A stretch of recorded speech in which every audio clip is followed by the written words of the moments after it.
Mobile वाले बैठ जाना, थोड़ा सा बैठ जाओ, यहाँ पर लाइव कर रहा तो बैठ जाओ, नहीं तो मैं खुद अपने अंदाज में आ जाऊंगा तो फिर लोग कहेंगे मुकेश राय गर्म होकर बोलता है मंच पर। आप मजबूर कर देते हो ना।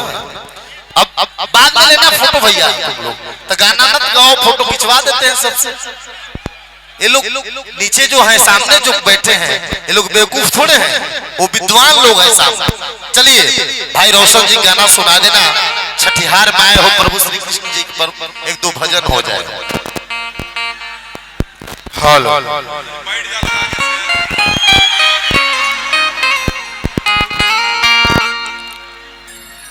कैसे हैं आप सब? Love you. आप लोग ठीक हैं?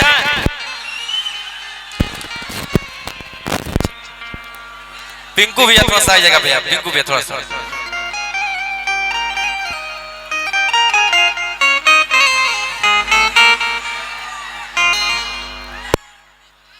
हॉल ये मेरे बड़े भैया पिंकू यादव भैया हैं, और हम लोग इंडस्ट्री के लिए इतना मुझे सपोर्ट करते हैं, चाहे हम है या खेसारी भैया है या कोई भी कलाकार भोजपुरी के हो या मगही के हो, भैया का बहुत सारा प्यार मिलता है। पिंकू यादव जिंदाबाद। भैया को इस बार प्यार देना है, आप लोग का प्यार चाहिए, प्यार दीजिएगा ना। जीते हुए हैं। हाँ, जब हम भीतर में थे तो भैया का बहुत प्यार मिला था मुझे, और ऐसा ही अपने छोटा भाई पे प्यार बनाए रखिए भैया। हाँ, और माटी के मूर्ति से ताके मुंह सुखाई,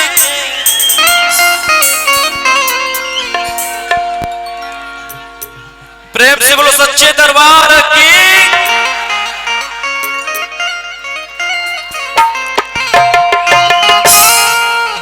बाकी तो आरा के डाकू चलवे करेगा, थोड़ा सा एक आध को भजन हो जाए। अरे कि माटी के मूर्ति से ताकेली मुंह सुखाई,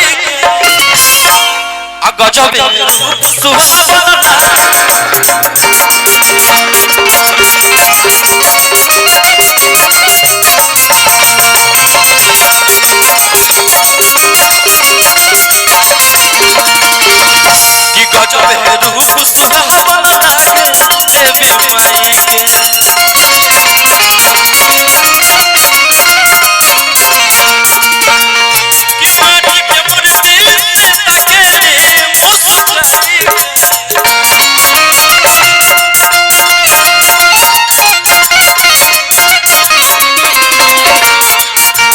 भैया कहाँ उसको उठा दीजिए ना, चपर आएगा आ रहे तो। क्राउड कैसा हो रहा है क्या भैया? स्पीकर खाली करवा दीजिएगा बेटू भैया, स्पीकर छोड़ दो भाई, स्पीकर छोड़ दो। अरे कि गजब रूप सुहावना लागे,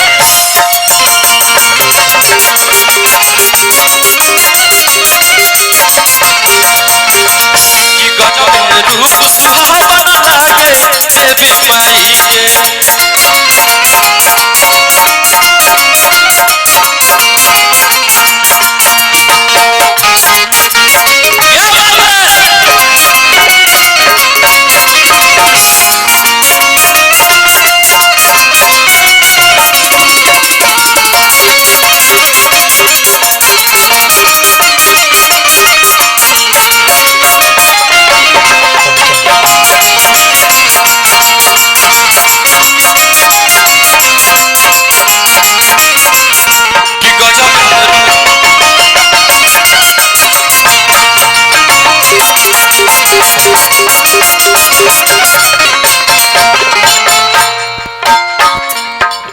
लइकवा कैसे कहलस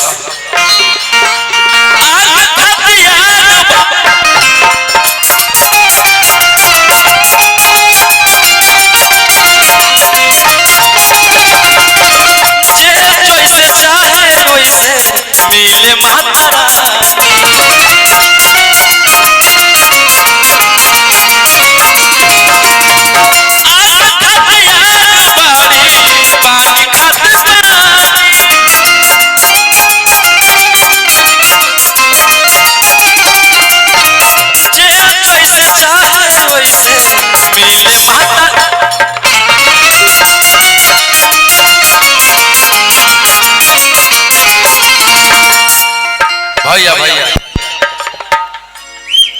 मुकेश भैया कहाँ है? सबसे बड़ी बात है मुकेश भैया की एक भोजपुर इलाका है, बहुत प्योर भोजपुर, खाटी आरा, और यहाँ की जनता मुझे इतना प्यार करती है, लग रहा है कि हम मगध में प्रोग्राम कर रहे हैं। कि सवाल कि भगिया खुल जाला दुआरे उनका जाए अरे कि गजब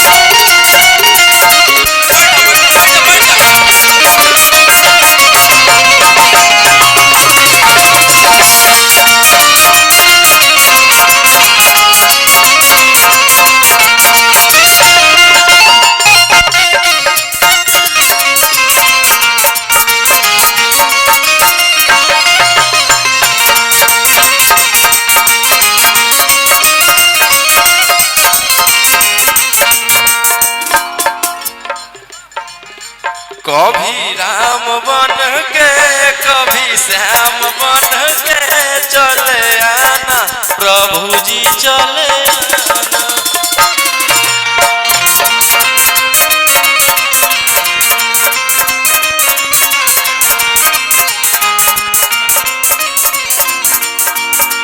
कभी राम बन के कभी श्याम बन के चले आना। प्रोग्राम बंद हो गया नहीं सर, बंद कर दीजिए, सिस्टम बंद कीजिए।